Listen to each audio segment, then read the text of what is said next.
శ్రీమాత్రే నమః. రేపు నవంబర్ 1 మనకి కార్తీక మాసంలో చాలా విశేషమైన రోజు.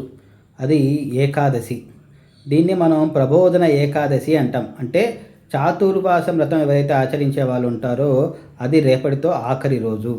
తర్వాత ద్వాదశి రోజున విష్ణుమూర్తి నిద్ర నుంచి మేల్కొంటాడు. ఎప్పుడైతే ఆషాఢ మాసంలో నిద్రలోకి వెళ్ళారో ఆ తర్వాత ఈ ద్వాదశి రోజు, కార్తీక శుద్ధ ద్వాదశి రోజు అందరూ కూడా విష్ణుమూర్తి నిద్రలోంచి మేలుకునే రోజు అనమాట. అందుకని రేపు ఎల్లుండి మనకి చాలా విశేషమైన రోజులు. అందులో రేపు ఏకాదశి. కాబట్టి మీరు రేపు ఏకాదశి ఉపవాసం ఉండేవాళ్ళు ఎవరైనా సరే రేపు ఏకాదశి ఉపవాసం ఉండండి. అలాగే రేపు ఎవరైతే ఉపవాసం ఉండి అలాగే దేవాలయానికి వెళ్ళి దేవుని దర్శనం చేసుకొని ఆ తర్వాత చేసే ఏ పుణ్యకారమైనా కూడా మనకి విశేషమైన ఫలితాన్ని ఇస్తుంది. అందులోనూ రేపు చేసే అన్నదానం, అంటే మన శక్తి కొలది ఎవరికైతే మనం రేపు అన్నదానం చేస్తావో ఆ అన్నదానం అనేది మనకి 1,000,000 రెట్ల ఫలితాన్ని ఇస్తుంది. అంతేకాదు ఈ ఏకాదశి వ్రతాన్ని ఆచరించడం ద్వారా అపమృత్యు దోషాలు తొలగిపోతాయి.